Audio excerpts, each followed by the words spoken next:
Hi and welcome to PMCLounge.com. Some time ago, we started this nutshell series where we talked about the styles of project management in a nutshell. So we basically do a very brief introduction of the styles of project management. And today we are talking about Scrum. So if you are interested in Scrum, keep watching this video and subscribe to the channel. We are all about project management as well as PMP certification. Now, if you're into reading, I'll share a link to the related article in the description below, which will take you over to our official website, pmclounge.com, and you can read the entire article on Scrum there. But if you're interested in the video, keep watching as we get started with Scrum in a nutshell. So to begin with, like I said, we have started this series of discussing the styles of project management briefly in a nutshell, and we have previously covered Agile. So it is important that you watch that video as well. It is important to understand the basics of Agile before you can understand the basics of Scrum. The reason for that is the fact that Scrum is a subset of Agile. So you need to know Agile before you can understand Scrum. So the link to the entire playlist of this nutshell series is available in the description. Go ahead, check out the video on Agile, and then come back to this video so that you can understand and have a context of what we are talking about. When we talk about Scrum, there is another topic that we are going to touch upon, and that is sprint. So we will look into the concept of sprint as well in this video. Now, what are the literal meanings of these words, Scrum and Sprint? These words did not originate from project management. So the literal meanings, Scrum, as you can see, a big definition of sorts here. An ordered formation of players used to restart play in which the forwards of a team form up with in arms interlocked and heads down and push forward against a similar group from the opposing side. The ball is thrown into the scrum and the players try to gain possession of it by kicking it backwards towards their own side. So this is basically talking about a situation from the game of rugby or American football, as certain people like to call it. In simpler terms, what Scrum basically is it is a word that is derived from rugby pitch, and all the players on the field from all the teams, both the teams, not all the teams. So both the teams, every single player, they come together and they try to gain control of the ball. That scenario, I'm pretty sure if you have ever seen uh, even a glimpse of rugby, you will understand what we are talking about here. So that situation is known as scrum.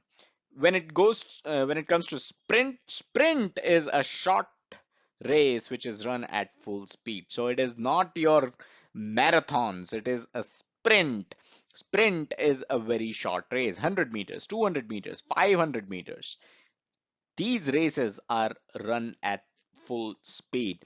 A quick question here. Who is one of the most famous sprint runners, or you can call them sprinter as well? Who is one of the most famous sprinters of our time?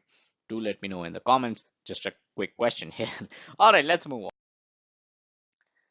So how does it work? This is what we are going to discuss. And now that you understand the literal meanings of Scrum and Sprint, you will be able to correlate what we are talking about here. So Scrum, except for being the subset of Agile, it is also a framework which is typically used to solve complex problems. How do you do that? So the team gathers in a scrum, which is basically a meeting. So the you can recall that scene from rugby, right? So everyone in the team, they gather around in a meeting and they grab a piece of work from the product backlog. I know what your next question is. What is a product backlog? So product backlog is a prioritized to-do list maintained by the product owner. So there is a person, a role in this entire scenario is of a product owner, and it is product owner's responsibility to have a prioritized list, to-do list, which will contain features, which will contain bug fixes, which will contain functionalities that he wants the product, the end result of the project to have. So the product backlog will have that prioritized to-do list, and the team, when they gather in the scrum meeting, they are, for the first time when they do so, they are going to grab a piece of work, and this piece is going to become the scope for the next 30 days. So whatever scope, whatever piece of work that the team grabs from the product backlog, this becomes their scope for the next 30 days, typically next 30 days. And this is simply what a 30-day sprint means. So a sprint is basically a 30-day long period where the team will deliver a product or a release or complete a project which is based out, the scope of which is based out of the product backlog. So for 30 days, every 24 hours, the team meets in a daily scrum, which is basically a daily meeting, which is also known as a standing scrum meeting. A lot of organizations have a stand-up scrum 15-minute meeting every single day, and they assess the progress, they assess the areas of weaknesses. This is in contrast to what SDLC project managers are used to doing, because SDLC project managers are used to managing large projects that run for a year, 2 years, 3 years, and they typically have weekly meetings that go on for at least an hour or more than that. But this is a very short Scrum meeting, ideally for 15 to 30 minutes, and this happens every single day. And this is where the progress is assessed. This is where concerns, risks, weaknesses are also brought up. After each sprint of 30 days, so one sprint is equals to 30 days basically, and this, after each sprint, a releasable product increment is created which is ready to be shipped. So this is basically the entire concept of Scrum, right? In Scrum, what you're doing is selecting a piece of work, a scope that you are going to deliver in the next 30 days. For the next 30 days, these 30 days are known as a sprint, and for the next 30 days, every 24 hours, you will have a daily Scrum meeting. And then at the end of 30 days, the idea is to have a deliverable product with you. Now, as soon as these 30 days are over, as soon as the sprint is over, the team will gather again and they will again assess the product backlog, which again is the prioritized to-do list, right? So the team gathers again, they will assess the product backlog, and they will grab the next piece of work from the backlog for their next cycle of sprint, for the next 30 days. And this will go on and on and on as long as there are requirements in the product backlog. This cycle will go on. Now let's look into a picture which is definitely going to be very helpful in understanding this entire concept. So this picture is from scrum.org, all copyrights acknowledged, no copyrights infringement intended. This is a picture of Scrum Framework, a pictorial view of the Scrum Framework. So we just talked about how there is a product backlog, which is a prioritized to-do list. It will have features, functionalities, everything.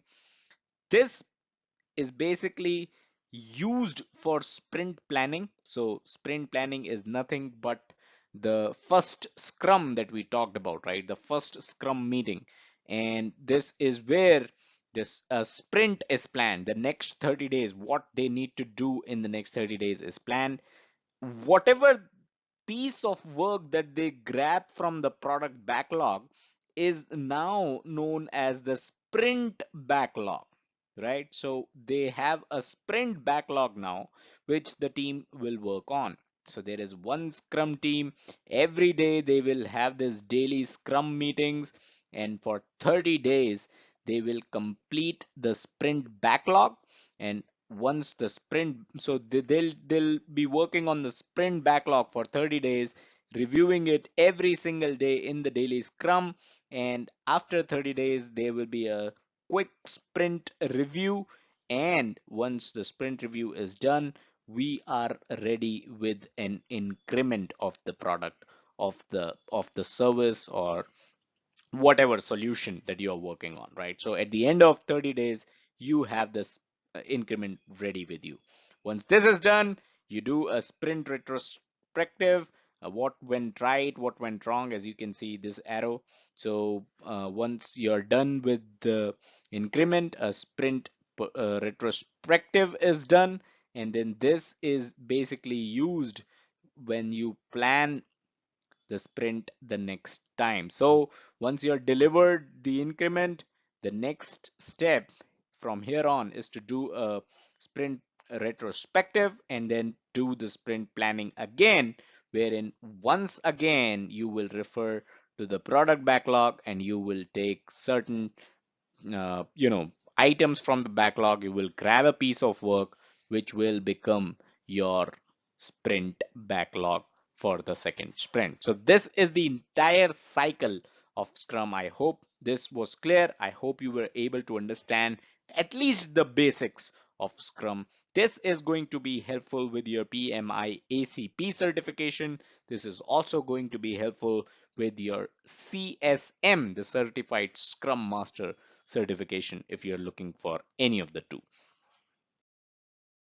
That's all that we had in the video. Do hit the like button if you enjoyed the video. Subscribe to the channel. We are all about project management. We are all about, our main focus is PMP, but we do talk about other certifications and stuff related to project management as well.